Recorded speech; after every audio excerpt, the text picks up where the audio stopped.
La salud mental es un pilar fundamental en la vida del ser humano, especialmente en la etapa de la adultez, cuando cargamos historias, emociones no resueltas y desafíos que muchas veces pues aprendimos a callar. Hablar de depresión, de ansiedad, duelo, trauma, no solo nos va a brindar claridad, sino que nos permite sanar, romper estigmas y construir bienestar emocional con conciencia y con valentía. Quédate conmigo y sé parte de este episodio de M. Rosario Moore, el podcast, en donde conversaremos con una invitada muy especial que ha dedicado su vida precisamente a tratar estos temas tan importantísimos hoy en día. Ha dedicado más de 30 años a transformar vidas desde la empatía, la conciencia y el acompañamiento humano. Así que, bienvenidos a nuestra segunda temporada. Comenzamos.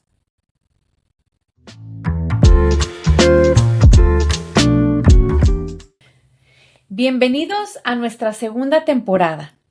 Hoy tengo a una invitada muy especial, una mujer que ha transformado la salud mental de nuestra comunidad latina por más de 30 años. La doctora Ivonne Barrera, psicoterapeuta, especialista en depresión, ansiedad, trauma, duelo y también fundadora de Kairos, Alianza en Bienestar.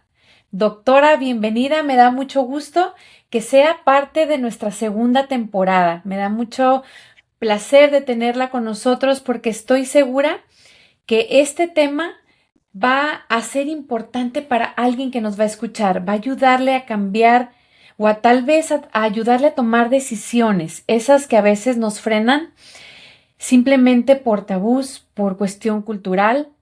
Y por eso es importante que esté usted aquí para hablar precisamente de todos esos temas. Bienvenida, doctora.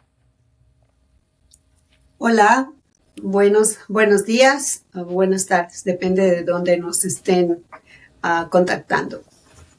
Pues un placer esta mañana compartir con Rosario un poco de mi experiencia, mi trayectoria. Yo soy psicóloga, eh, egresada de la Universidad de Chihuahua, y mi experiencia ha sido para trabajar con empresas, a trabajar grupos y trabajar individuos, que es todo un sistema, ¿no?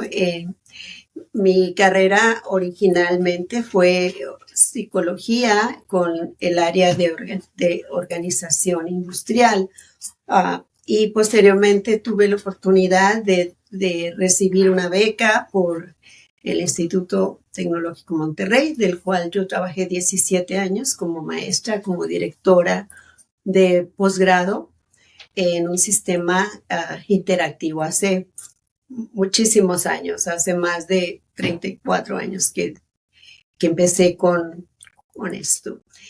Y me he dedicado a la educación por ese tiempo, a capacitar y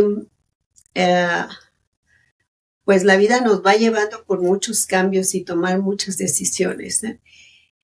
Hace 15 años yo migré a Estados Unidos por razones del trabajo de mi esposo, la educación de mi hija, y yo estaba recibiendo mi título como doctora en psicoterapia humanista.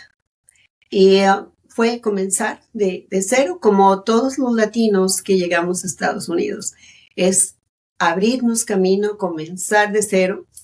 No tenemos identidad, no tenemos una licencia, no tenemos crédito, etcétera, ¿verdad? Entonces, es una brecha difícil.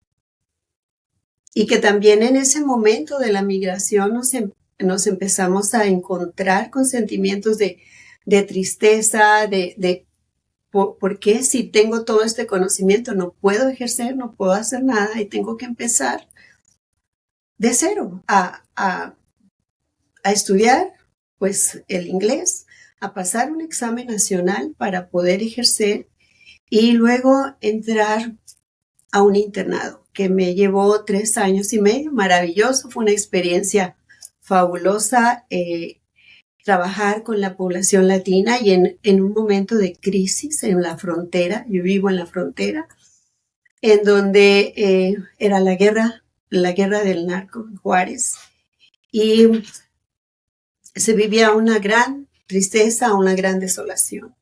Y allí empezamos a ver la tristeza en los dos lados de la frontera.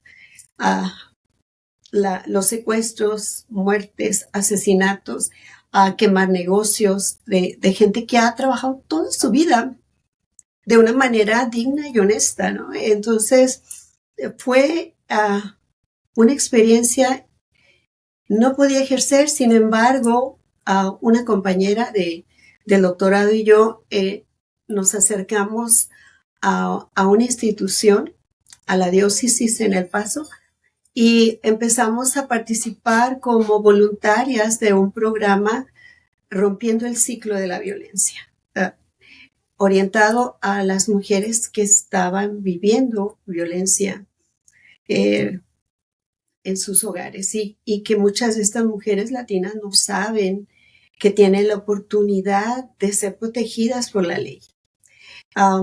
Muchos hombres americanos las buscan en sus lugares de origen, las cruzan como invitadas y no se casan con ellas, se unen a ellas, pero tienen sus hijos, y una vez que tienen los hijos las amenazan de la deportación, de quitarles sus papeles, les destruyen sus actas de nacimiento, sus diplomas de educación, y comienza una pesadilla y empieza un trauma en ellas, una depresión profunda, un temor, y la amenaza es: te voy a deportar y me voy a quedar con los niños, ¿no?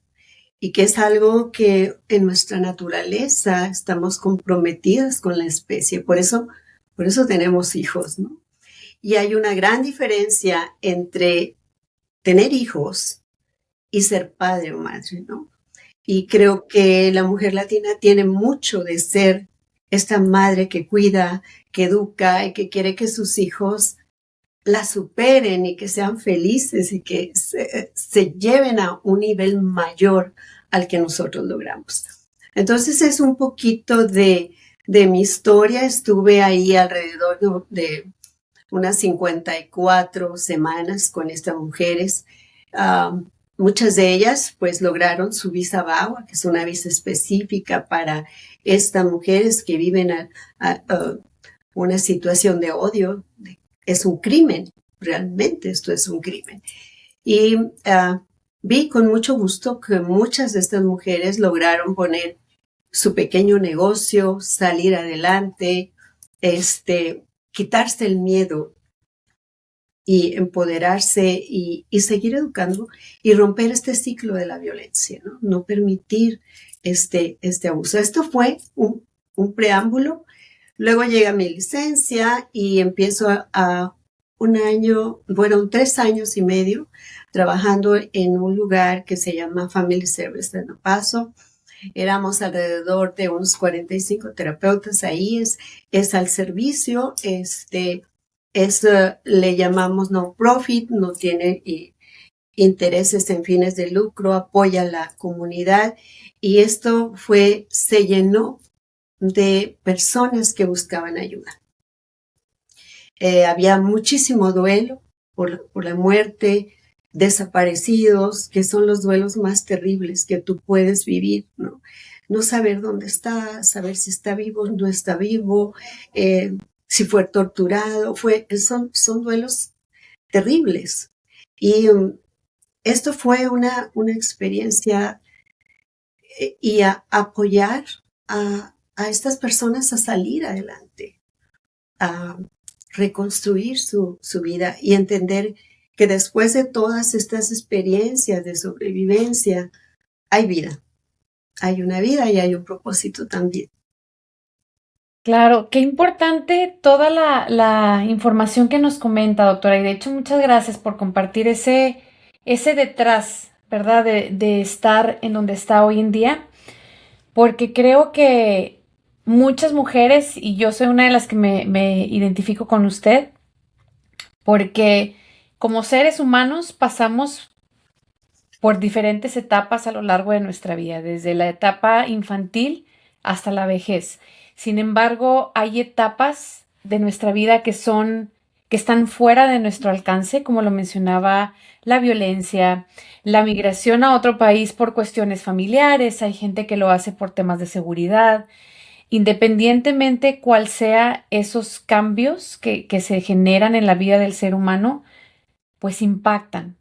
En muchas de las ocasiones tienen impactos emocionales, impactos familiares, impactos en la economía, y eso va dejando hasta cierto punto pues una marca en cada uno de nosotros. Simplemente yo me identifico con usted en el empezar desde cero, precisamente decir cómo teniendo a lo mejor haber tenido un negocio, me muevo a otro país, no es válido por las licencias, hay que empezar otra vez a estudiar desde cero, ese tipo de cuestiones. Y yo lo quisiera ver así, doctora, a lo mejor usted estará de acuerdo conmigo, que son temas en comparación a otros como la violencia, son temas ligeros, podría decirse así. Sin embargo, conllevan pues un duelo porque vas dejando algo detrás de ti, un camino que ya recorriste, que tienes que volver a iniciar.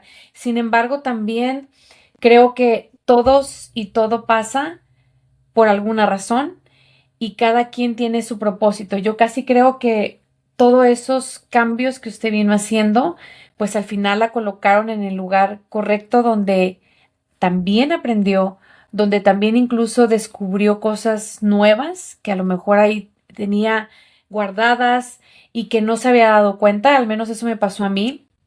Y es otra etapa también muy linda, sin embargo, es importante para cualquier tipo de cambio, duelo que cada quien lleve en el proceso o durante su vida, pues muchas veces, y depende de la magnitud, es importante ese acompañamiento, acompañamiento de expertos como ustedes lo hicieron en El Paso, Texas, porque al final pues hay cuestiones de duda, como cuando si hubo tortura. Me acuerdo perfectamente bien de esos, creo que fue en el 2007, cuando se vino la inseguridad fuerte en Ciudad Juárez. Yo me movía a Chihuahua, eh, y definitivamente fueron tiempos muy difíciles. Así que pues muchísimas gracias antes de empezar por toda la información, toda esa labor que ha hecho con la comunidad latina, porque efectivamente al estar en un país distinto, como decía, incluso mujeres que se las llevan o se casan, pero la intención detrás es otra, pues también Sí. ahí pasa otro proceso que no sabes para dónde ir, qué hacer, dónde pedir ayuda, no sabes hasta cierto punto legalmente, precisamente por esa situación, qué tanto se puede hacer ante cualquier momento que se esté viviendo, ¿no? Entonces, muchas gracias por su colaboración. Por eso le decía que yo sé que esta información va a ser de gran apoyo para toda la gente que nos va a estar escuchando y se va a sentir identificada. Y bueno, para entrar en el tema, doctora, desde su formación humanista, y creo que ese cambio vino todavía como a acentuar un poquito más toda esa labor que ya venía haciendo detrás. ¿Qué cree que realmente, sin entrar todavía de lleno a lo mejor a etapas de la vida, en general, cuando una persona, por decir un padre, una madre, un adolescente, cuando están atravesando un momento difícil, un momento emocional, ¿qué considera que es lo más importante para empezar a dar ese primer paso, ese paso de sanación, ese paso de resolver conflictos que al final conlleva con decisiones, a veces decisiones difíciles, sin embargo, decisiones necesarias?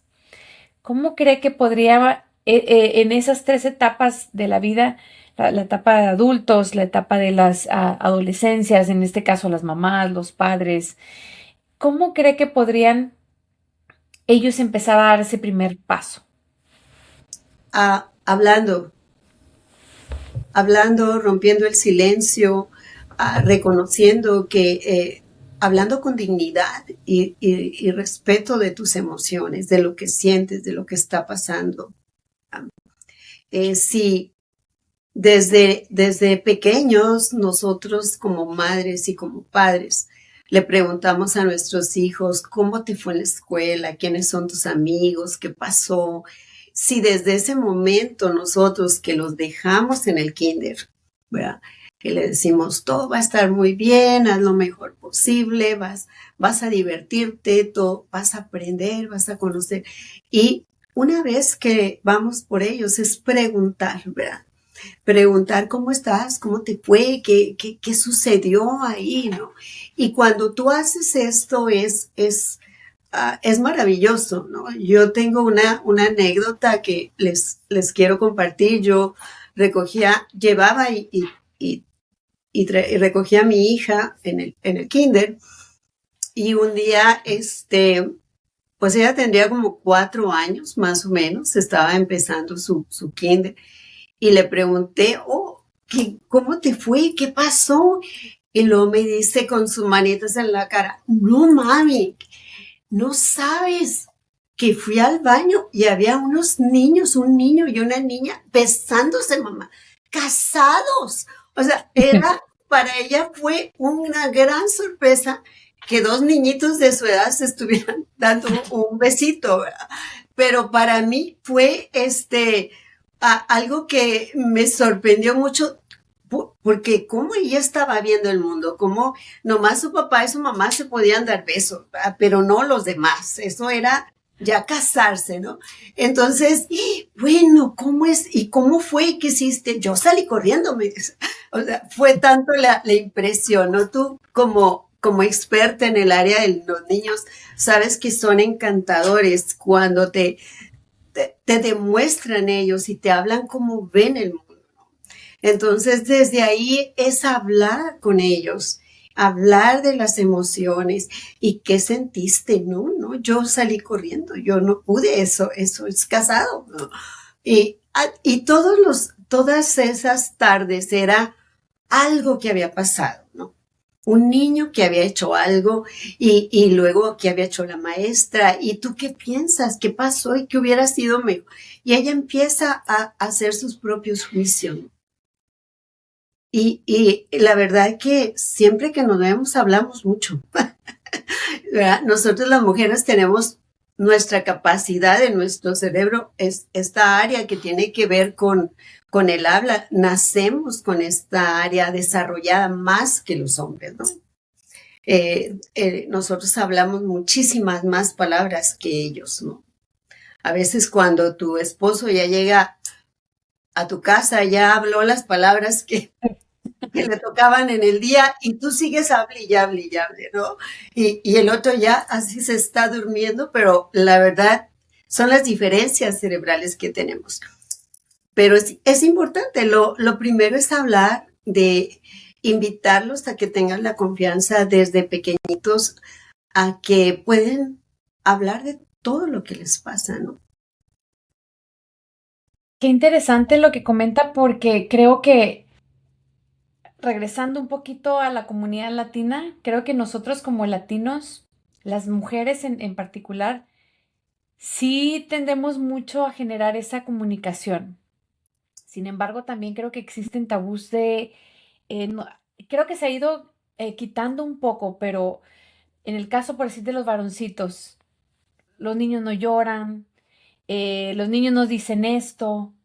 Entonces, ¿cómo es importante la comunicación y lo que nosotros estamos proyectando a nuestros hijos desde pequeños? Porque es lo mismo que ellos van a estar repitiendo, ¿verdad?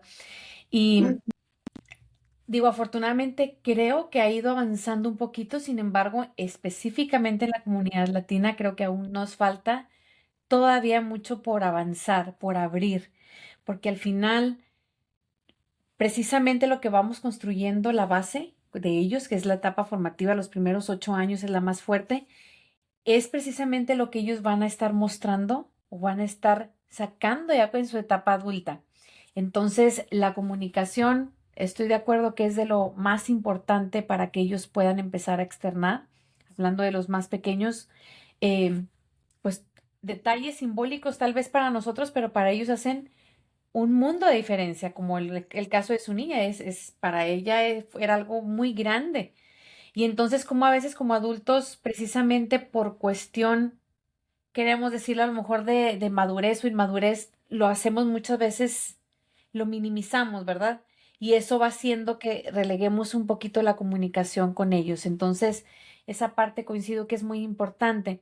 Yo tengo la oportunidad de trabajar con muchos padres, he tenido la oportunidad en México de trabajarlo también en aquel lado, con papás, con niños, desde etapa formativa, desde los 40 días de nacidos hasta hoy en día que tengo contacto con niños aproximadamente hasta los 10 años, tengo dos hijos y, y creo que muchas veces esto lo vemos, al menos yo lo he visto en la cultura latina, en la cultura americana, el cómo muchas veces, no sé si usted lo percibe igual, como padres queremos arreglar lo que sienten los hijos. No sé si le toca ver eso.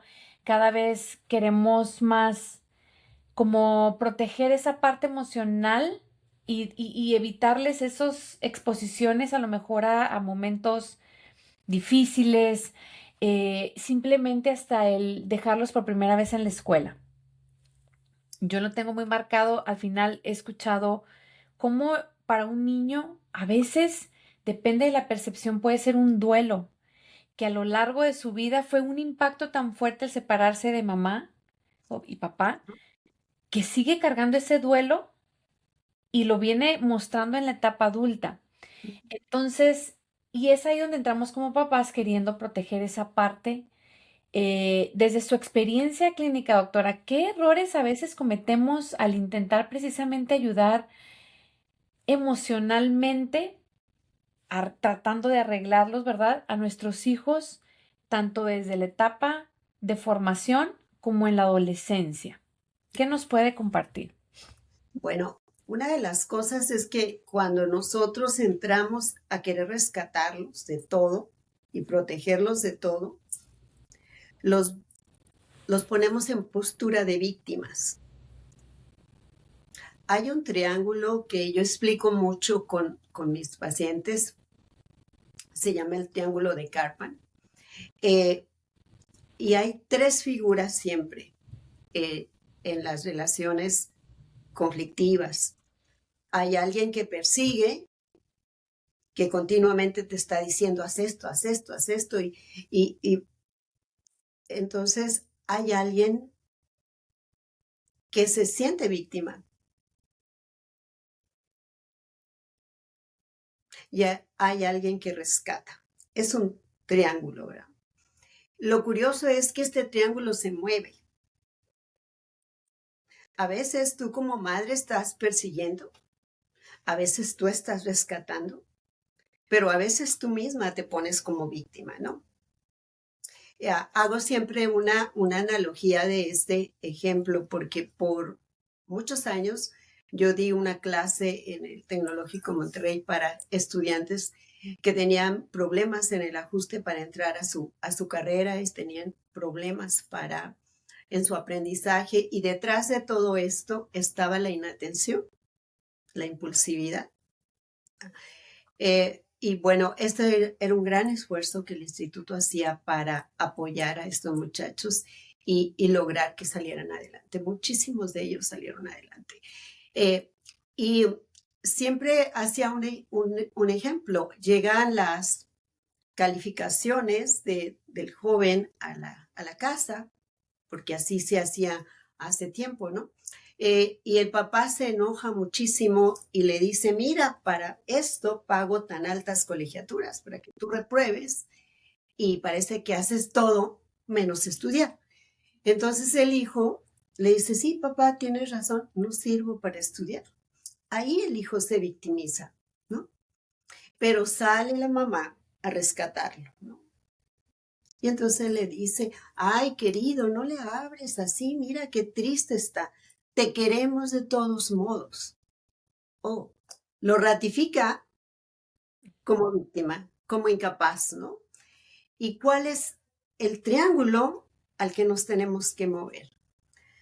A que este hijo asuma la responsabilidad de lo que no hizo.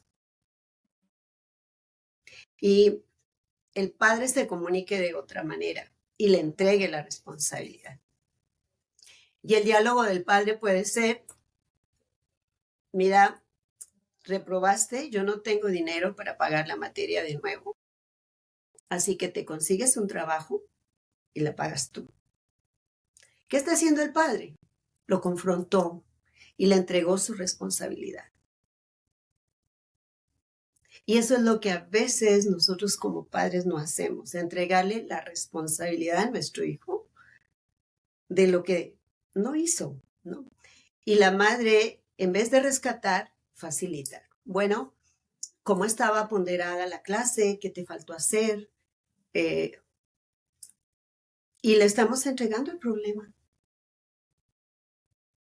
Y él tendrá que aprender a salir del problema. Y lo puedes hacer desde pequeño. Y salirte de esta persecución, de este rescatar, de este salvar, porque ahí vas a entrar continuamente en una angustia, ¿no? Si sale con sus amigos, ¿en dónde está? ¿Por qué no ha llegado? Los localizadores, o sea, allí estamos entregando la responsabilidad. Cuando nosotros empoderamos a nuestros hijos como personas y que ellos toman las decisiones y aceptan que cualquier decisión que tomen va a tener una consecuencia, buena o mala. Y es difícil. Es Claro, difícil porque obviamente, bueno, como mamás no queremos verlos sufrir, ¿verdad? Sin embargo, es preferible que entiendan a edad adecuada el tema de la responsabilidad, el tema de causa y efecto, a que más grandes sigan arrastrando ciertos patrones, porque al final son patrones que todos venimos repitiendo. Ese triángulo famoso que menciona, pues son hábitos que hemos venido viendo generación tras generación y entonces inconscientemente pues los traemos al momento y principalmente en los momentos de crisis o caos, ¿verdad? Que es cuando en lugar de responder reaccionamos. Entonces es cuando sale toda esa información que traemos ahí grabada. Y todo esto que comenta lo conecto yo con la parte inicial de su historia de cómo precisamente podemos empezar desde pequeños a romper esos hábitos, creencias, condicionamientos, paradigmas, como le queramos llamar, para que precisamente no caigamos en, en situaciones como las que comentaba, en el caso, yo sé que la violencia, bueno, hay cosas que a lo mejor, como decíamos, ya estamos entrando en otros temas, pero en las mujeres que se van con personas, si a lo mejor por cuestión de una salida fácil, por cuestión de verlo como comodidad, ¿verdad? Sin ver ese trasfondo, porque no hay una base sólida, que es la de la persona, autoestima, etcétera.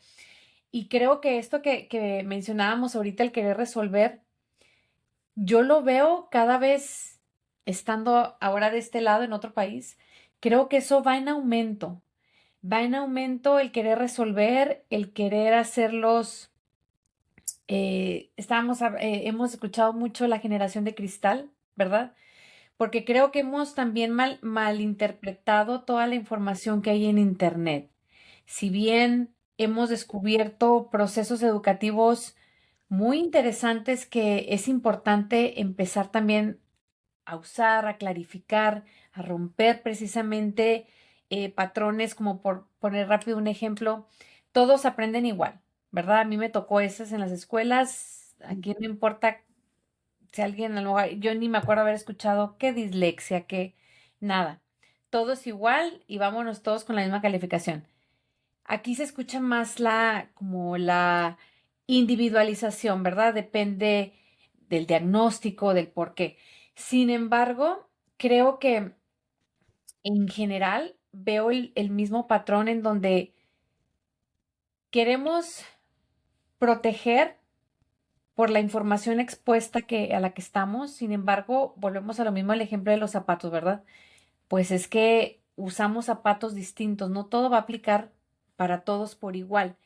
Y con la falta, bueno, con la información sobresaturada que está hoy en día por las redes sociales, etcétera, por el tiempo que cada vez haces una cosa, otra, otra, otra, va reduciendo el tiempo de calidad con los niños.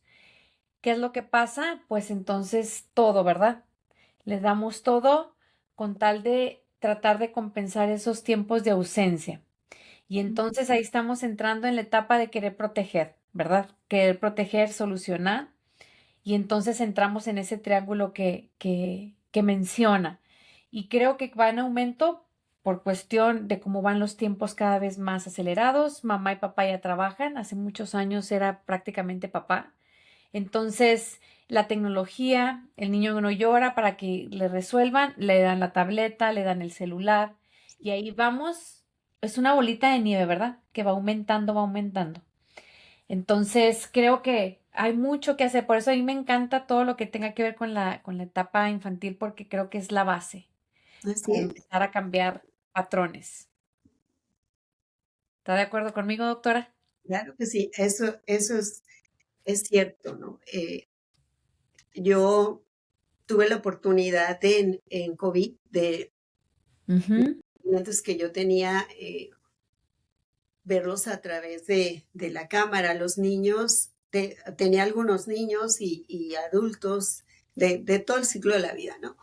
Pero una de las ocasiones, uno de los niños estaba durmiéndose frente a la conexión. Entonces le dije, ¿qué te pasa? ¿Por qué no dormiste? Y me dijo, es que estuve jugando juegos electrónicos hasta las 3 de la mañana. Sus padres no se habían dado cuenta. Entonces, estos celulares, estas tabletas, todo esto, debes de recogerlo. La Asociación Americana de Pediatría dice que un niño debe de estar expuesto 1 hora al día al electrónico porque se desarrolla una adicción. Y se ha comprobado que se desarrolla la adicción de la apuesta, de escalar. Yo también he tenido casos donde los niños han tomado la tarjeta de crédito de sus padres y han comprado y para seguir adelante en el juego tienen que estar metiendo dinero. Y lo hacen ya. Fíjate a qué edad. Yo te estoy hablando de un niño de 8 o 9 años y a las 3 de la mañana se desconectó de todos sus amigos. ¿Por qué? Porque pues no los veía, ¿verdad? No había juego, él estaba solo en su casa y la única manera de salir al juego era a través de lo electrónico, ¿no? Eh, y era la computadora de la escuela. Y las maestras tuvieron muchísimos problemas para mantener los niños. Primero tenían que, se les tuvo que pedir que se pusieran su uniforme, que se bañaran, que como cualquier, porque había niños que apagaban la cámara. ¿Por qué? Porque estaban dormidos. El nivel educativo se fue para abajo. ujú. O sea, tú como madre no puedes jugar todos los roles. Y si tú como madre también tienes un empleo, tenías que poner a tu niño a que es, y ¿cómo pones a un niño tan pequeño también solo frente a la tableta? Si en 20, 25 minutos tú pierdes la atención de los niños. Por eso en el jardín de niños los maestros tienen tanta creatividad y tanto movimiento porque tenemos que motivarlos en lo físico, en lo visual, en lo auditivo, en lo kinestésico, en tocar, en brincar, en cantar. Es dificilísimo poder hacerlo electrónicamente, ¿no? Este, cuando ya vi que el niño definitivamente estaba durmiéndose, le dije, mira, vamos a cortar, eh, tú ve a descansar, dame la oportunidad de platicar con mami y vamos a cortar la sesión contigo. Nos vemos la próxima semana. Cuando yo platico con la madre estaba sorprendida. No podía creer que el niño había aprendido se había conectado y porque ella juraba que lo había dejado acostadito en su cama. Pero él se levantó y sabía cómo hacer todo. Entonces la tarea, dije, recojan todo. Y ahí en su buró, ahí en su cajón, a un lado donde ustedes duermen, ahí van a tener las cosas. Claro que en la siguiente sesión el niño estaba muy enojado conmigo. Sí lo creo. Bueno, ¿por qué? Porque estábamos poniendo reglas y no hay reglas. Muchos hogares me dicen, ¿cómo? ¿Y cuáles son los valores que ustedes tienen como familia? ¿Cómo? A ver, explíqueme, ¿cómo es eso? Le dije, bueno, el valor, vamos a hablar uno, el respeto. ¿Se gritan? ¿Se avientan de cosas? ¿Respetan la hora de dormir? Recogen su plato y lo ponen al menos en la lavadora de trastes o en el zinc, ¿no? Las mamás terminan a las 11, 12 de la noche limpiando y recogiendo todo después de la llegada de los hijos. Familias donde los hijos comen en sus cuartos. Así es. No hay ese tiempo de comer juntos. Y a esta hora no hay invitados, a esta hora platicamos nosotros y cada quien tiene la oportunidad de decir lo que pasó. Y cada día va en aumento, tristemente, por cuestión de tiempos, por cuestión de malinformación, creo yo, porque volvemos a la misma, muchas veces vemos lo que la vecina está haciendo y a lo mejor la vecina creemos que le está funcionando, entonces lo hago yo. Con el niño ya no llora el niño porque trae la tableta todo el día. Juegos interactivos, porque así le llamamos, ¿verdad? Juegos interactivos todo el bendito día con la tableta, pero resulta que vamos generando otro tipo de adicciones como lo comenta. Entonces, pues coincido con usted y lo vemos también, pues en la comunidad latina, yo lo veo aquí, y también eso nos va llevando en cómo vemos o cómo solemos normalizar el estrés. Mucho eso pasa, doctora, en las comunidades, yo creo más pequeñas, en este caso México. En las mujeres terminan, bien lo decía, terminan sus quehaceres ya tarde porque le andan recogiendo al niño, porque, ¿verdad? Y entonces normalizamos el cansancio, normalizamos el estrés y eso conlleva a normalizar pues hasta cierto punto el sufrimiento emocional.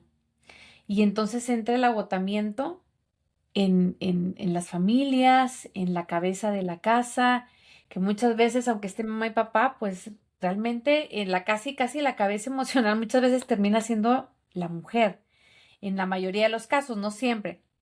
Pero cómo cree que puede afectar esto tanto a los adultos, el estar normalizando este tipo de cosas, o simplemente hasta el de no tener reglas, como lo mencionaba?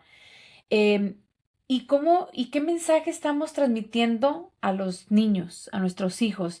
Porque creo que es un mensaje silencioso, pero los niños aprenden más de lo que ven que de lo que escuchan. Entonces, ¿cómo cree que estaría afectando pues a ambas partes al transmitir esto silenciosamente? Bueno, mira, Rosario, también la adicción a los electrónicos está en los adultos. Ujú. Hay muchísimas parejas que tienen mucho problema porque el señor está con el celular, llega del trabajo y está con el celular o está con su computadora o está con su tableta y ya no hablan. Y la otra no para recogiendo y lavando y cocinando y el otro se llega y se sienta porque él está muy cansado, ¿verdad? Entonces también esta desigualdad en participar en la casa, ¿no?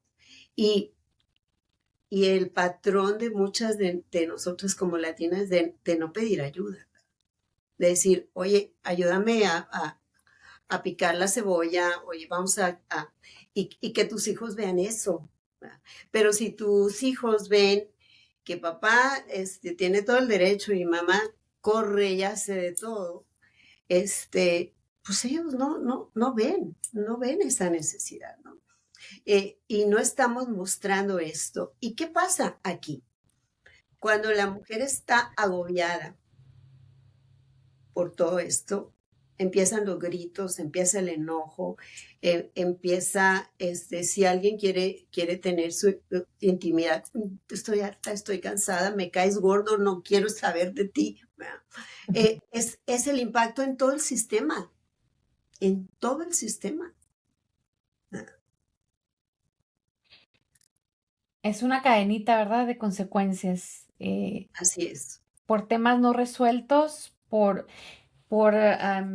hábitos o malos hábitos que se han pasado tras generaciones, pero también pues existe em, esa ceguera, lo llamo yo.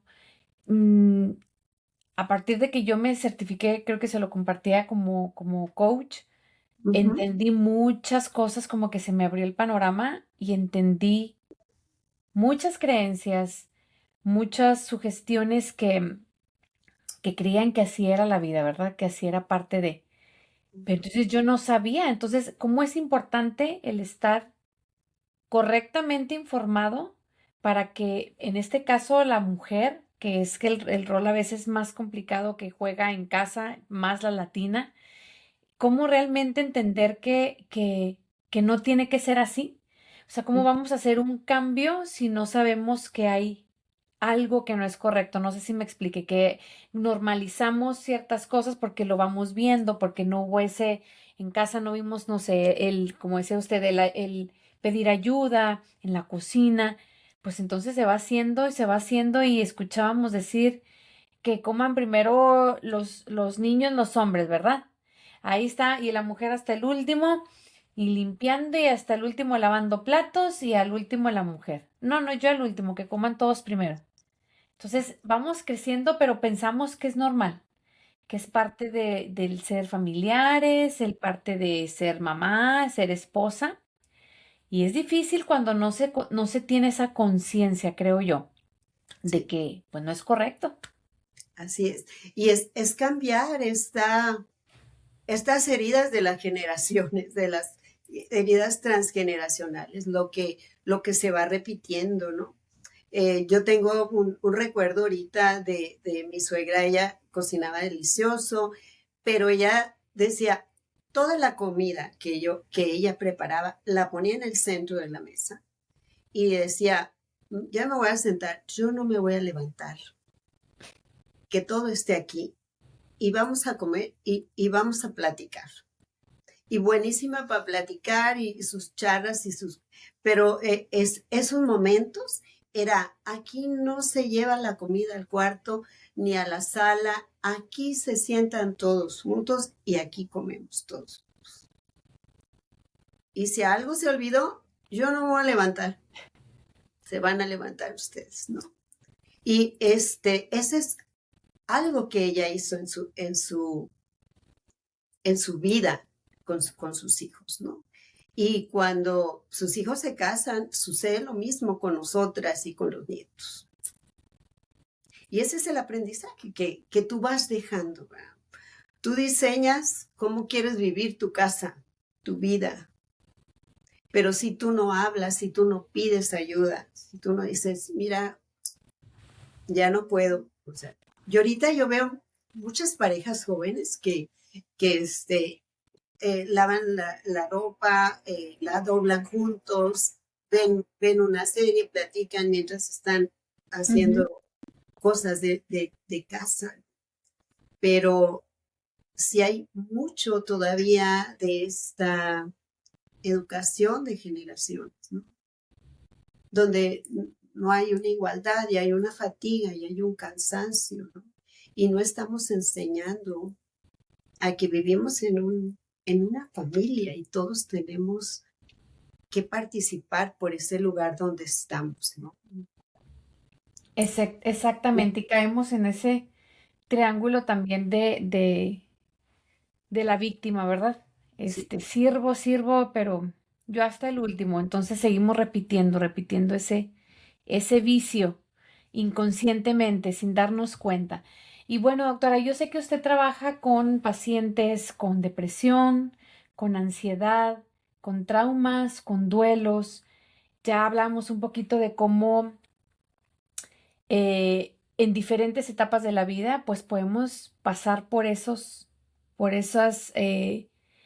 ¿cómo le podríamos llamar? Estaciones de momentos de Ciclos, depresión, de ciclos de ansiedad, de vida. emociones, exacto. Y cómo se puede o cómo estas etapas, que al final no necesariamente un duelo es cuando alguien fallece, hay muchos tipos de duelos, hay muchos tipos de traumas, hay muchas causas de la ansiedad que a veces pensamos que es normal, ¿verdad? Es parte de exponernos a algo nuevo, pero cuando ya vemos otro tipo de focos rojos que se van presentando es donde ya empezamos a caer en ansiedad, ¿no? La depresión. ¿Cómo se manifiestan estos procesos de manera diferente tanto en los niños, en los adolescentes, en los adultos, incluso dentro de una misma familia? En temporadas muy específicas, y usted y yo teníamos la oportunidad de platicarlo anteriormente, cuando viene incluso la Navidad, momentos que son icónicamente de reunión familiar. ¿Cómo se manifiestan esos procesos de los que hablamos, doctora? Bueno, las emociones del enojo, la emoción que inmediatamente identificamos es la ira, ¿va? Cuando alguien no puede controlar su enojo. Hay esa manifestación siempre es el aislamiento. No, yo no me siento con ustedes a comer, yo como acá solo en la sala, yo me llevo mi plato a otro lado. Eh, el sentirse no valorado, no reconocido, esos son los primeros signos que nosotros empezamos a notar cuando alguien se está alejando del grupo, o bien está enojado. Eh, eh, es, hay un psiquiatra argentino, Jorge Bucay, él habla de la Ujú. tristeza y la furia. Y tiene un cuento maravilloso por ahí y dice que la tristeza y la furia se fueron a bañar a un estanque, ¿no? Y se quitan sus ropas, pero como es la furia, tan enojada, así, se pone la ropa de la tristeza.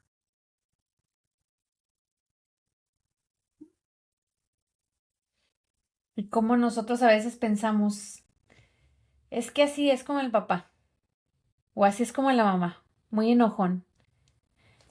Pero en realidad a veces hay un trasfondo, ¿verdad? O hay algo disfrazado, una emoción disfrazada que va a repercutir más adelante, seguramente va a salir más adelante, ¿correcto? Así es. En nuestra vida tenemos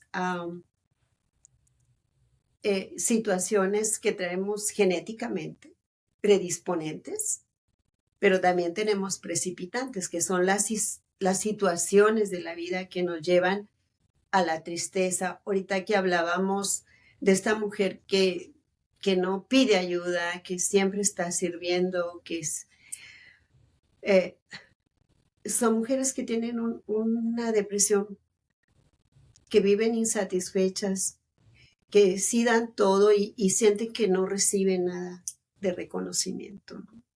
Y muchas mujeres en este agotamiento deciden divorciarse.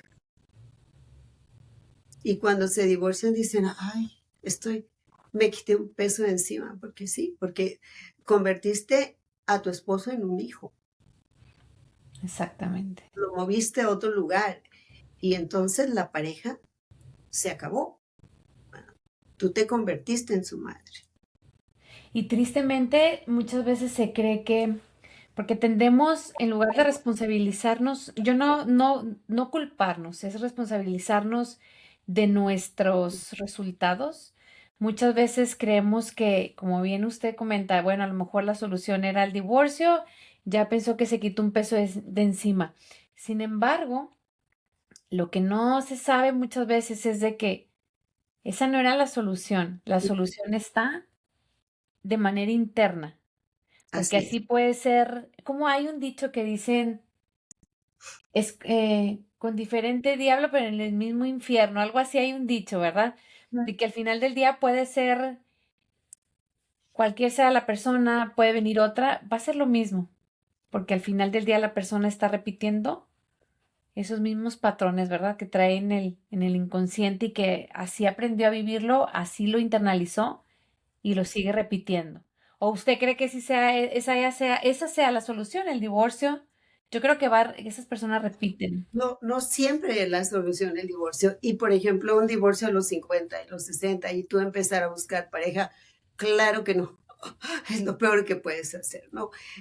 Ya a los 50, a los 60 años, tú ya estás y tienes ya tus patrones, lo que te gusta, y a esa edad como que acomódate a ver otra vez.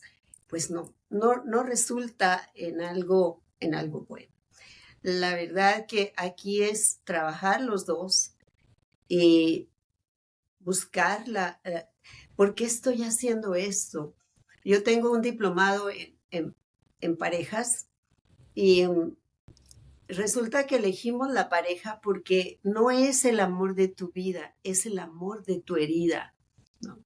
Ay, qué fuerte se escucha eso, pero sí es Ajá, cierto. ajá. Ujú. Y no le podemos echar la culpa al otro, es cómo lo Así es. elegimos y cómo podemos cambiar esto, ¿no? Si yo siento que a mí me abandonaron, no me dieron afecto, no me dieron cariño, yo voy a buscar en mi esposo que él venga a pagar todo eso que me faltó y si no, o sea, esto va a ir muy mal, ¿no? Entonces, aquí es responsabilizarnos. Yo me doy cuenta que necesito esto, ¿no? Y lo pido. Si tú no lo pides, y hace unos días yo escuchaba uno de tus mensajes y decía el mensaje que si tú sigues haciendo lo mismo vas a tener los mismos resultados, ¿cierto? Ujú. Ujú. Y hay Como que, decía, es una locura pensar, ¿verdad? Que vamos a obtener resultados distintos haciendo lo mismo. exacto. Sí. Entonces, qué es esto? Es aprender y hacernos responsables de lo que no me gusta es y qué es mío, qué está en mi lugar. Hay una teoría que se llama la teoría de los círculos, ¿no? Y lo que está en ti es lo que es tuyo. ¿Qué es tuyo?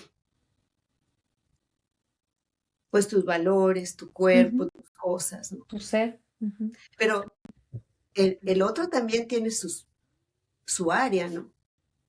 Y qué tanto yo no tengo límites, invado el área del otro, ¿no? Y no respeto lo que el otro. ¿No? Entonces, aquí es la responsabilidad que cada quien tenemos.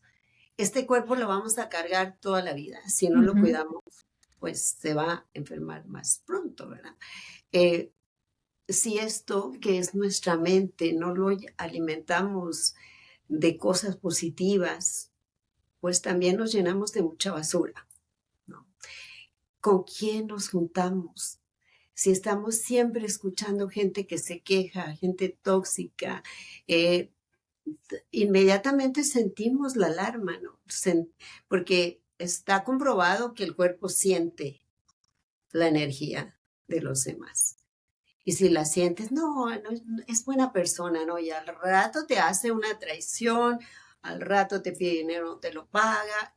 Hay muchas cosas que nosotros podemos aprender a protegernos del externo, pero también de nosotros mismos, porque como tú dices, regularizamos muchas cosas.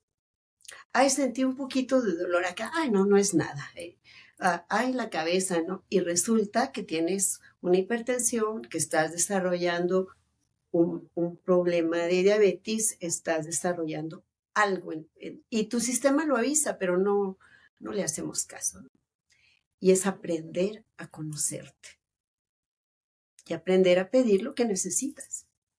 Es importantísimo aprender a conocernos y nunca es tarde. Yo lo vuelvo a repetir dentro del proceso que yo pasé de autoconocimiento. literalmente me vine descubriendo a mis casi 40 años y cuando uno lo hace es wow, o sea, como que vivías en un lugar distinto y entonces empiezas a hacerte selectivo, que eso es importantísimo, selectivo de lo que escuchas, porque es una decisión. Tú tienes la decisión todos los días de ponerte a ver noticias, que al final pues hay que estar informados. Pero yo escuchaba a Margarita Pasos, una conferencista, ella decía, yo sé que si algo malo está pasando y que tengo que evacuar la casa, los vecinos me van a decir. Dice, o sea, sé que cuando es algo malo, o sea, que realmente hay que prestar atención, salgo y me voy a enterar. Pero tratar de evitar precisamente personas tóxicas.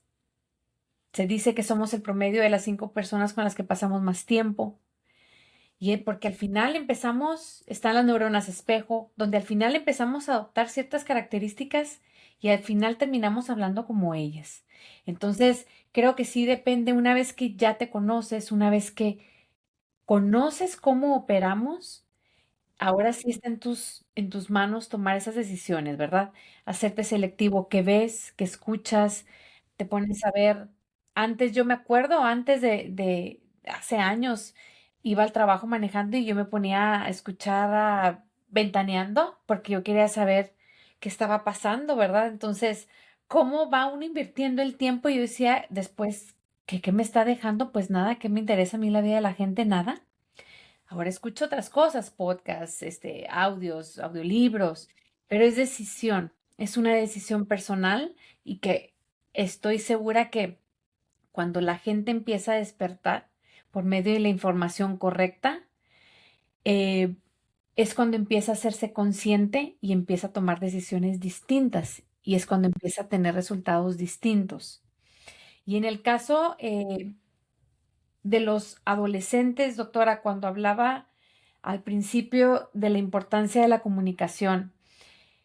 Creo que yo siempre he dicho que, bueno, los adolescentes, y pongo mucho la comparación por decir de un niño de 2 años, que son los en la mini adolescencia y los adolescentes ya de la edad de 13, 14, 15 años, porque están entre esa etapa de que crecen, pero siguen siendo niños, están en que son todavía inmaduros, pero empiezan a querer tomar decisiones. Me refiero a los 2 años, ya 15 años, ya están más maduros, pero siguen estando en esa etapa de crecimiento.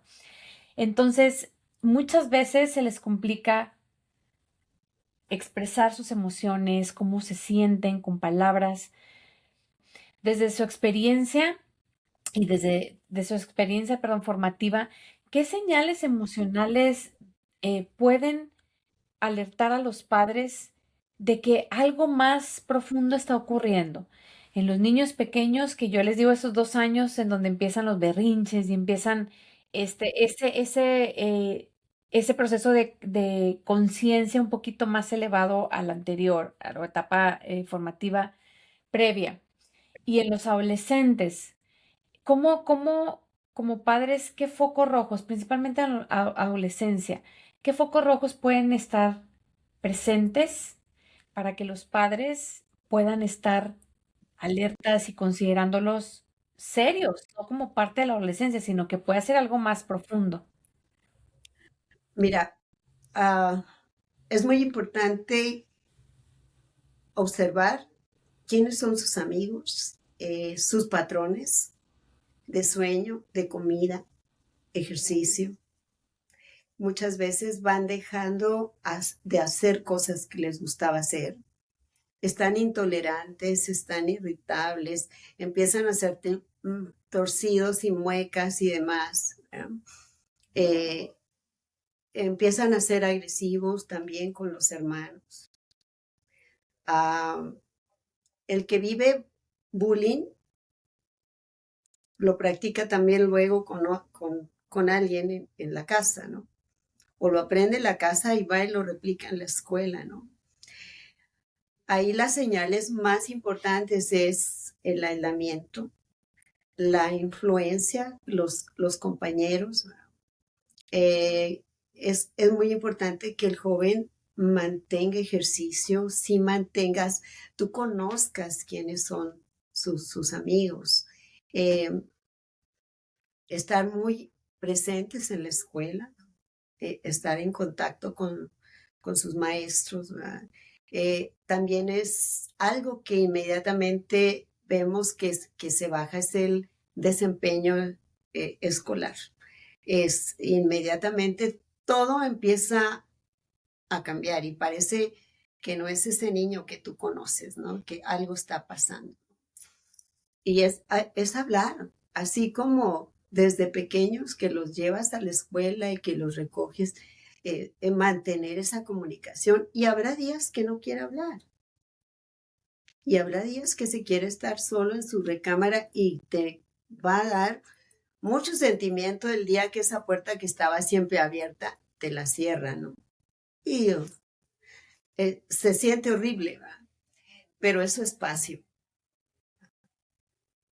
Pero siempre decirle, aquí estoy, te noto algo distinto, ¿qué pasó? Y va a decirlo, va a hablar de eso, en el momento que sienta la oportunidad lo va a hacer, ¿no? Cuando yo he trabajado familias en edades de los 15, 14, un hermanito de 9, la mamá y divorcio y demás. Y hacemos un ejercicio que se llama el termómetro de las emociones, ¿no? Y vamos desde lo que me hace sentir en calma, lo que me irrita, lo que me asusta, lo que me enoja y donde yo ya estoy gritando y no tolero. Y hacemos este ejercicio y ahí los padres y los hijos se sorprenden de lo que los irrita, de lo que los frustra, de lo que los angustia y lo comparten en familia y entonces establecemos las reglas, ¿no? Si tú sabes que burlarte de tu hermano y decirle eres un tonto, lo lastimas, o sea, porque eso es violencia, eso es agresión. Y eso es algo que yo veo claramente, que no conocemos lo que detona a cada miembro de la familia, ¿no? Qué importante todo lo que dice y creo que en esa etapa, por eso a lo mejor también yo lo conecto mucho con la etapa de los 2 años, digo, el mini adolescente y el adolescente, porque al final el niño de 2 años tampoco sabe expresar todavía, ¿verdad? ¿Qué es lo que le pasa? Porque hace sus rabietas, que a lo mejor son, obviamente son causantes distintos, sin embargo, no saben el cómo. Pero creo que también algo que podríamos hacer, usted a lo mejor me podrá decir si estoy en lo correcto o no, por medio de dar ese espacio, de esa plática que se va a dar, y se va a dar cuando en este caso el adolescente esté listo para hacerlo. También creo que es muy importante como papás hacer un extra esfuerzo para tratar de modelar con el ejemplo, de autocontrol, de comprensión, porque si bien hay momentos difíciles en los cuales, pues ahora sí que aquí, como decimos, en alguien tiene que caber la prudencia y el adulto son los papás, somos los papás, ¿no? Somos los que estamos, podemos ver el panorama de manera distinta. Entonces, creo que también aquí puede impactar bastante en la manera como nosotros respondemos en lugar de reaccionar. Y entonces, una vez que el padre de familia entiende la importancia también de tener esa participación, no solamente en el escucha, sino también en la manera de actuar, ¿verdad? De mantener la calma en momentos probablemente difíciles. ¿Qué ha observado usted dentro de su experiencia, dentro de su carrera, que sucede en una familia cuando un adulto comienza hacer esos cambios conductuales?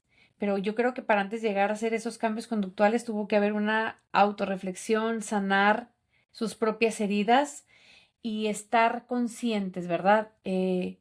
Tomando decisiones con conciencia, no en piloto automático. ¿Cómo ha visto usted esos cambios de la dinámica de la familia o qué tanto impacto llegan a tener tanto en la vida de los niños, adolescentes, en la vida de pareja? ¿Cómo se ven esos cambios cuando alguien toma el primer paso y decide empezar a cambiar? Bueno, mira, lo que los niños dicen, ah, mi mami ya no está enojona, mi mamá ya no nos grita, mi mamá juega con nosotros. Ah, yo tuve una paciente que si ellos, los niños ayudaban a recoger sus cosas, su ropa, los botes de basura, etcétera. Si dejaban de pelearse y él les dijo, si todo esto va bien, toda la semana, el viernes en la noche vamos a hacer pizza. Y efectivamente, todo funcionó muy bien. Llegó la noche del viernes y ella puso todos los vegetales, el queso y todo, y los niños prepararon la pizza, ¿no? Y fue una noche que dice que la pasaron fabuloso. Después jugaron un juego de mesa y así empezó. Fue la primera semana y ella empezó a pedir ayuda. Tenía 4 niños, un bebé que estaba amamantando, otro de 4 años, de 6, de 9. O sea, y se la pasaba gritando y enojada. Y como su esposo salía afuera y cuando regresaba, pues ella estaba enojada con él también. Claro. Y estos son los cambios que puedes hacer. Y ella empezó sola porque su esposo se iba a 9, 10 días y empezó sola. Y empezamos a hacer una tabla con todas las actividades que ella quería que podían ayudar a los niños, ¿no? Entonces hicimos esa tabla, luego hicimos unos pececitos de foamy con con un magneto. Y hizo una caña de pescar y lo puso en una ensaladera y les dijo, van a escoger 2 cosas, 2 pescaditos. Lo que salga ahí es lo que les toca hacer. Y puso el nombre del niño y los pececitos que le tocaba.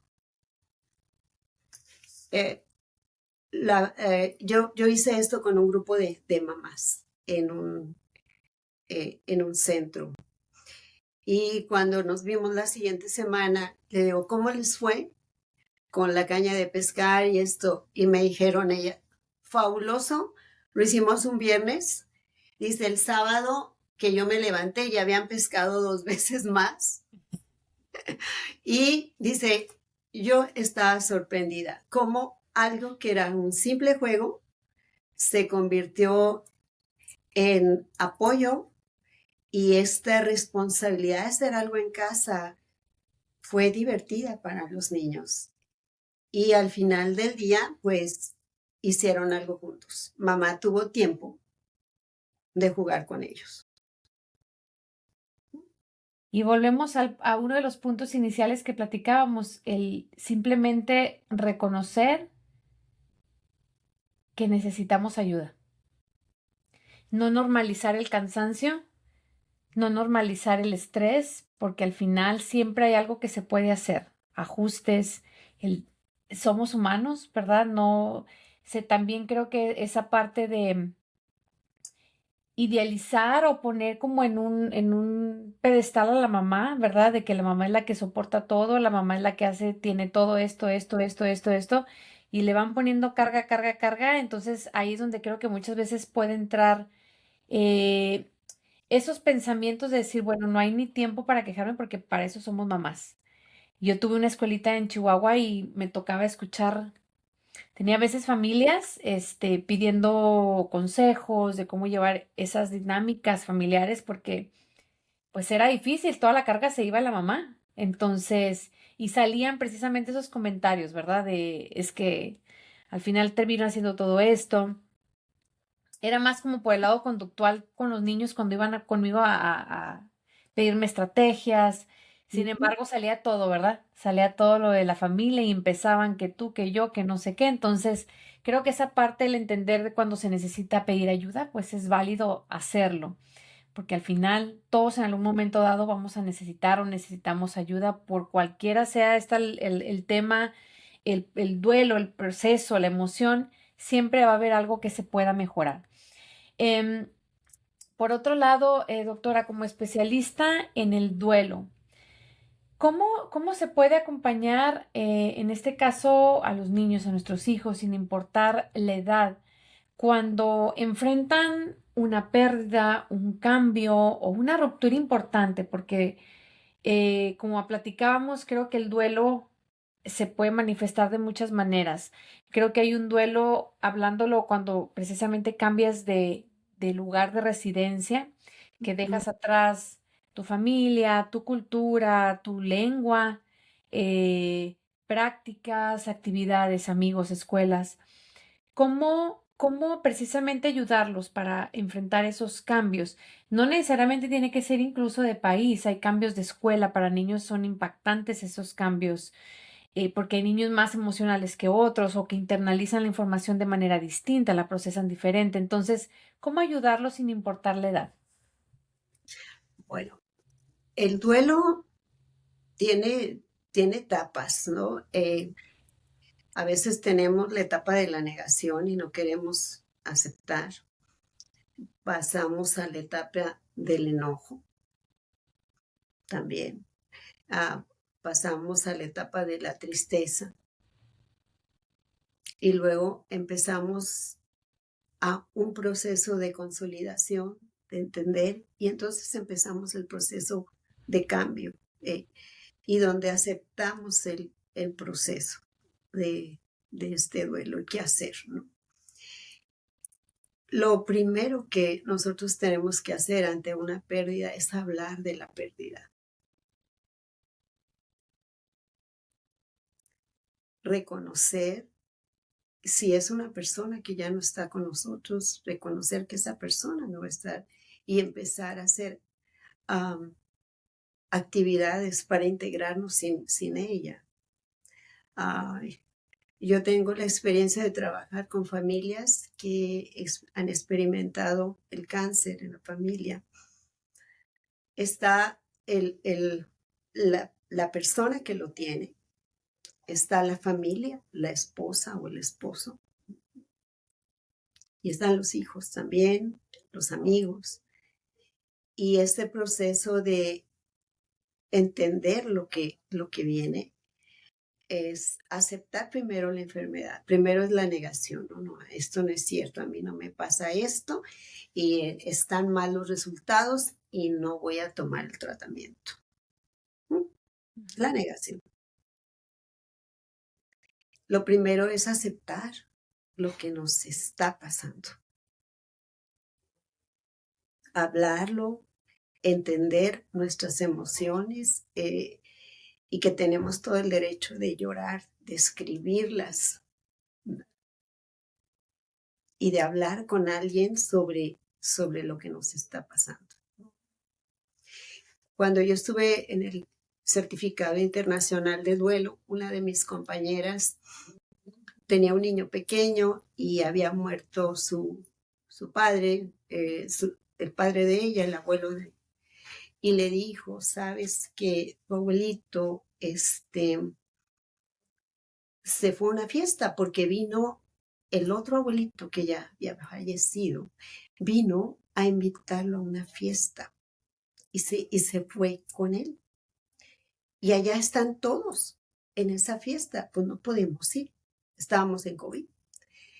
Entonces el niño pequeño lo, lo asimiló, que su abuelito estaba en una fiesta y estaba muy feliz. Era un niño pequeño.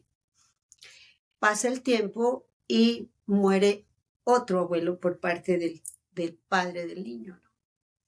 Y entonces él le dice, ¿y cómo le voy a decir, no? Eh, y el padre se pone frente al niño y le dice, ¿sabes que tu abuelo ya no va a venir? Y dijo, ya sé, papá. Se fue a la fiesta también con los otros abuelos.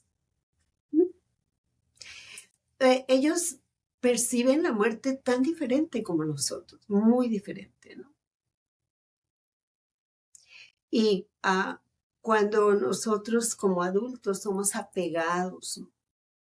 Tenemos un apego bien fuerte a las personas, pero podemos entender que el ciclo de vida termina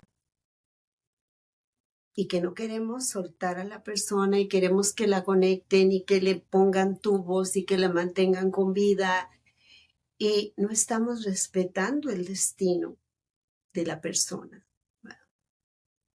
Y no es el problema el que se va, es nuestro apego.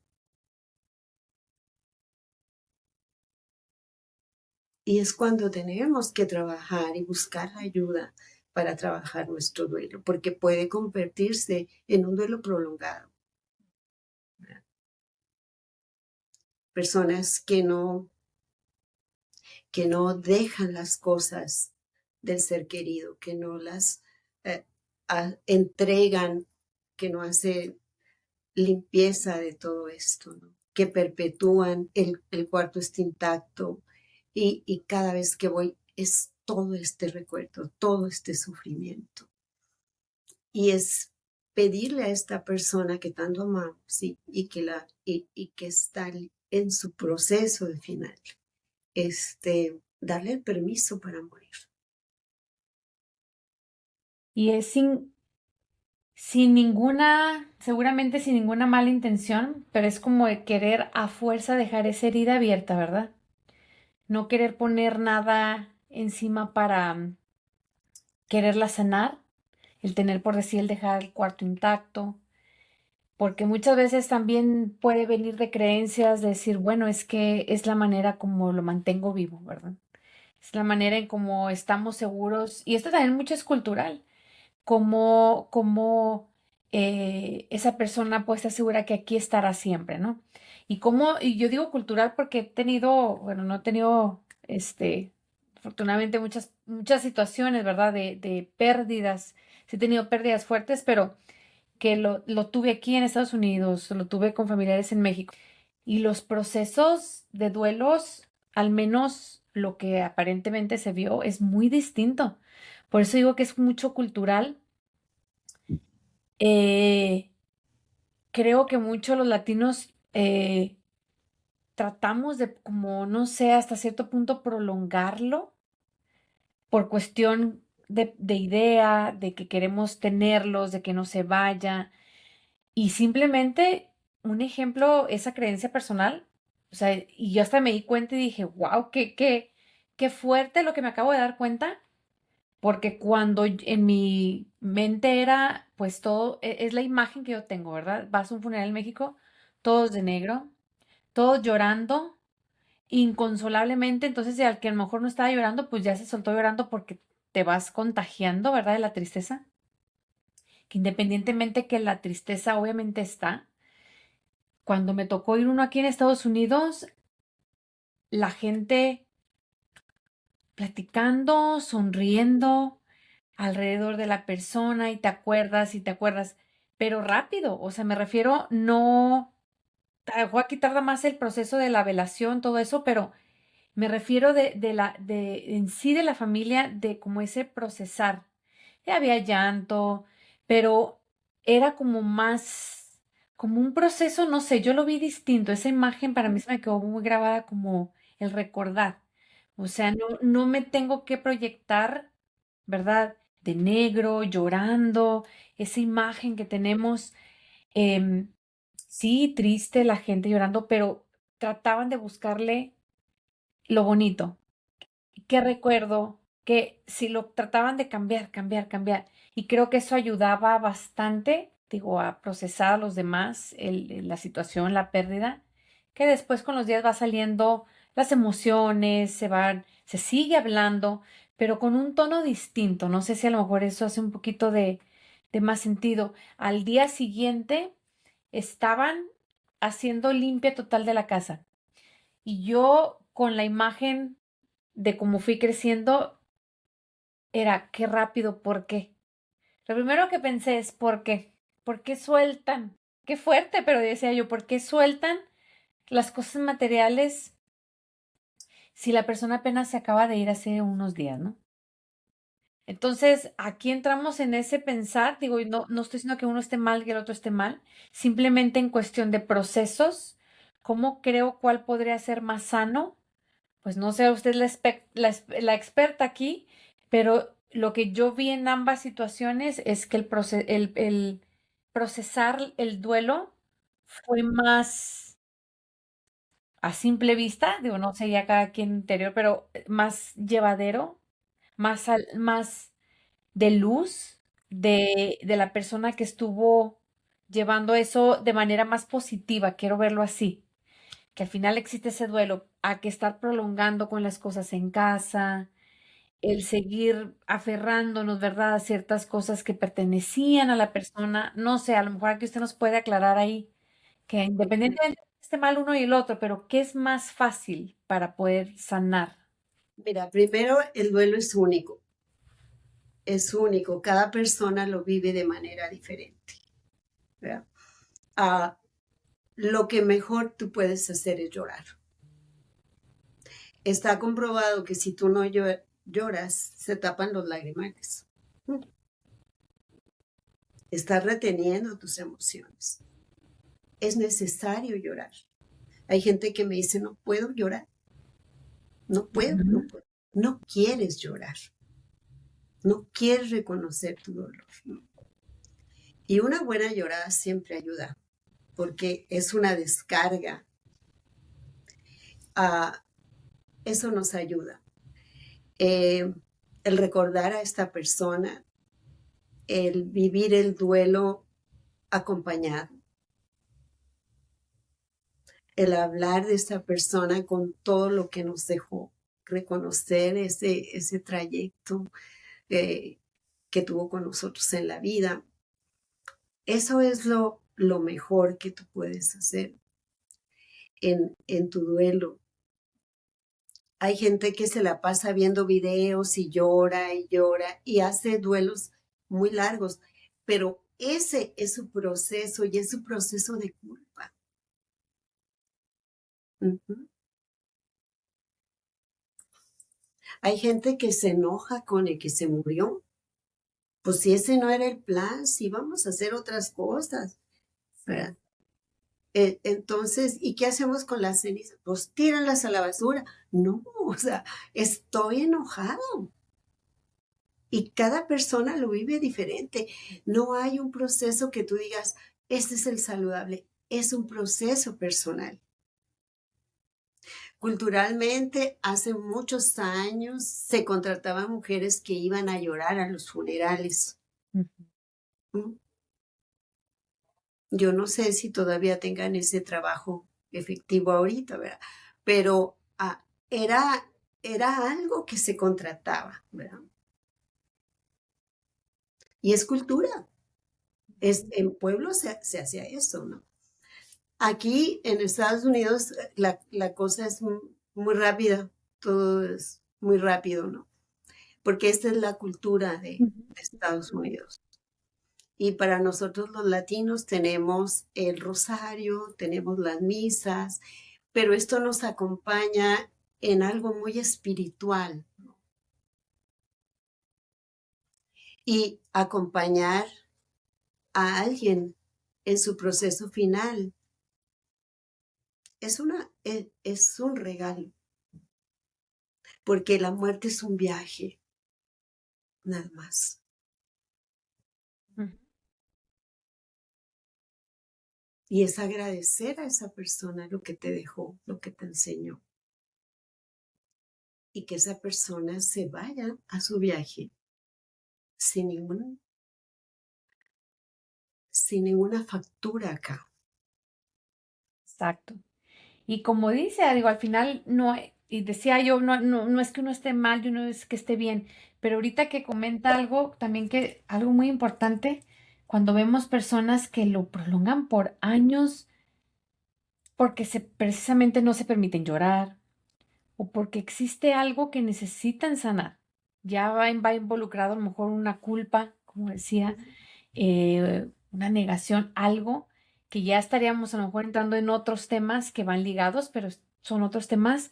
Pero como es importante, volvemos a lo mismo, pedir ayuda cuando algo ya creo se prolongó demasiado. Vemos gente, a veces me ha tocado ver a mi gente muy específica que años y apegado a las cosas, los cuartos intactos por años, no Ujú. 2, 3, o sea, más. Y creo que hasta esa parte del no sanar precisamente va a llevar a otros resultados, otro tipo de incluso de emociones, enfermedades, porque hay algo que no está sanado.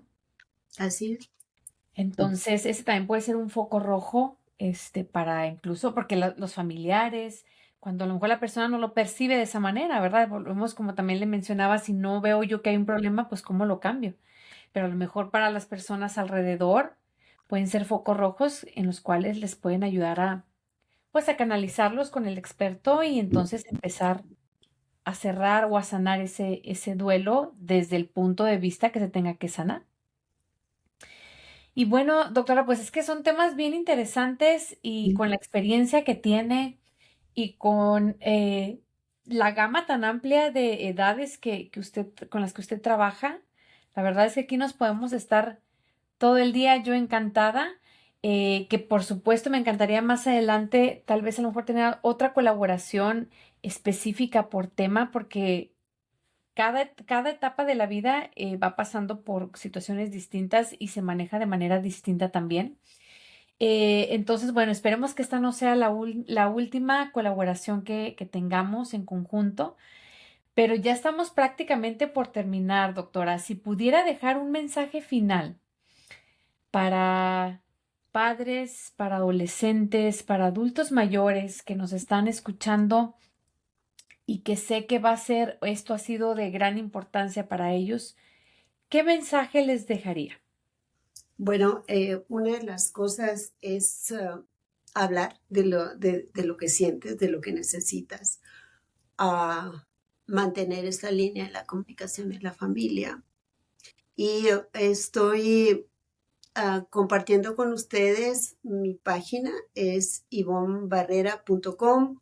Ahí estoy ofreciendo algunos talleres educativos. Ahorita estamos comenzando con el tema de la depresión. Hay la clasificación en el libro de diagnóstico de enfermedad mental. Hay clasificaciones específicas de 7 tipos de depresión.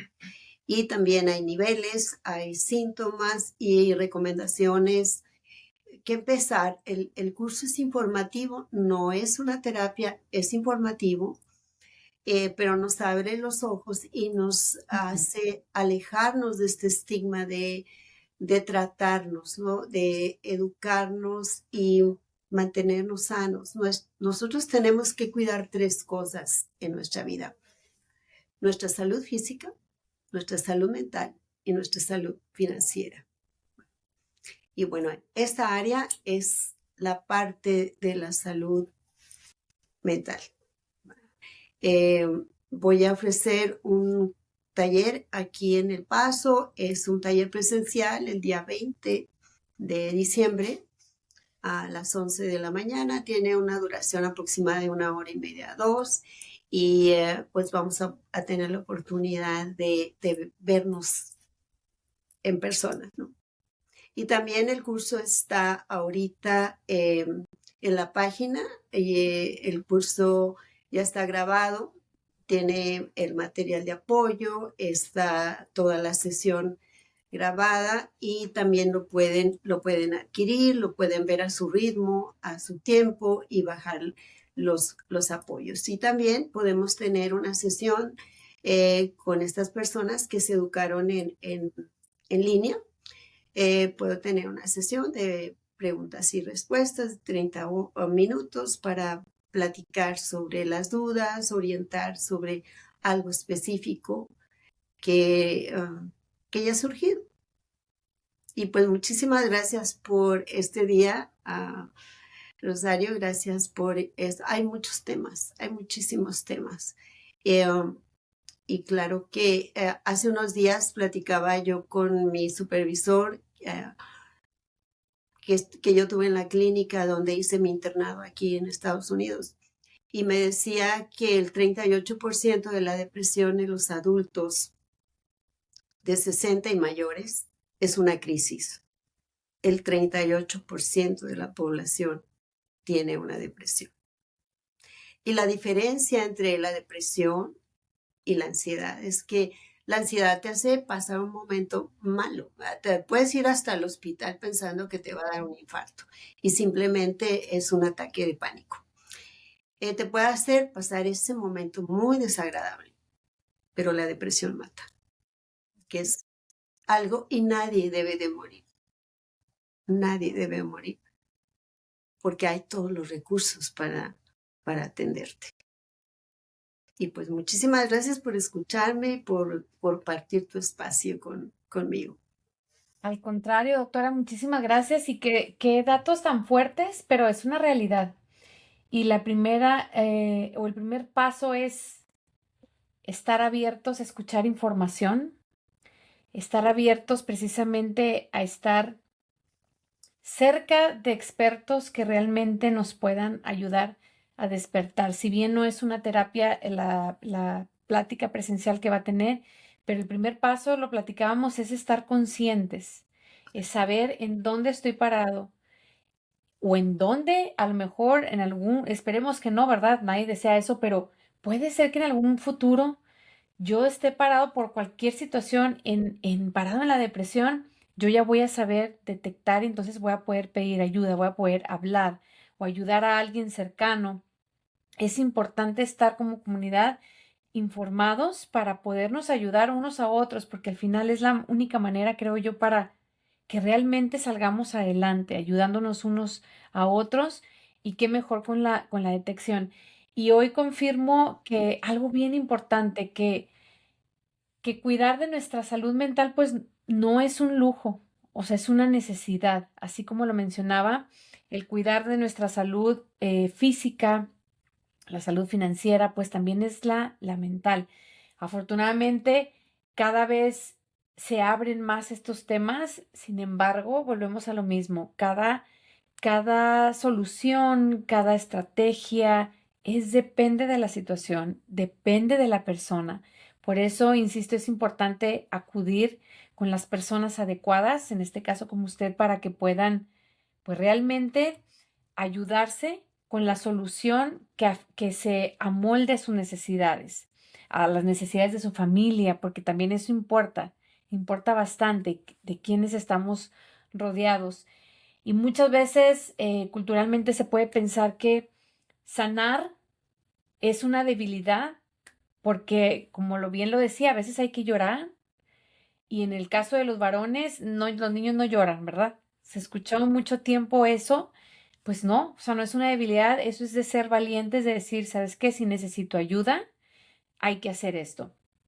Eh, el pedir ayuda nos va a hacer más conscientes, creo yo, de la situación, el estar informados, el acudir a seminarios, nos hace estar más conscientes y poder ver las cosas de manera más clara. Muchísimas gracias, doctora, por su entrega, por su humanidad, por abrir caminos de sanación principalmente a la comunidad latina. Como latinas y que vivimos en Estados Unidos, sabemos que hay muchas comunidades, muchos lugares que necesitan realmente ese apoyo. ¿Por qué? Simplemente ya por el hecho de haber migrado, ya estamos en una faceta de la cual estoy casi segura se necesita o nos sentimos vulnerables, se necesita esa ayuda. Entonces, muchísimas gracias por su información. Yo voy a estar compartiendo aquí en la descripción en donde pueden contactar a la doctora, redes sociales, correo, toda esa información para que las personas que nos están escuchando y quieras acercarte a ella, pues bueno, vas a tener la posibilidad de hacerlo. Yo tengo muchos seguidores en El Paso, Texas, así que los invito a que vayan a este seminario y de todas maneras estén en contacto con ella. Tiene ella información de alto valor en su página web para que la puedan seguir y la puedan también consultar, como decía, también pueden tener un uno a uno si es el caso ya más específico que hay que tratarse. Y muchísimas gracias a ti que nos estás escuchando por darte el permiso de reflexionar, por darte el permiso de escuchar información de alto valor, de sentir, de comenzar esa, ese despertar que muchas veces no sabemos que estábamos dormidos, ¿verdad? Por mucho tiempo. Y recuerda también algo bien importante, que un proceso acompañado hace una gran diferencia en los resultados. Por eso existen los expertos, para que no camines ese proceso o ese camino solo, porque la ayuda existe, la ayuda está. Y como decía la doctora, no debe de haber personas que mueran a causa de la depresión. Hoy en día existen muchas herramientas que pueden ser apoyos, así que el cambio existe, sí, está en tus manos el tomar y el dar el primer paso, de pedir ayuda, de estar actualizados con la información y con las personas correctas. Entonces, muchísimas gracias. Los espero en el siguiente episodio. Soy Rosario Moore. Los invito también a que me sigan en mis redes sociales como M. Rosario Moore y como The Walks, como los libros infantiles bilingües. También dejo en la descripción todos los datos. Y bueno, esto fue segunda temporada. Nos escuchamos muy pronto. Muchas gracias.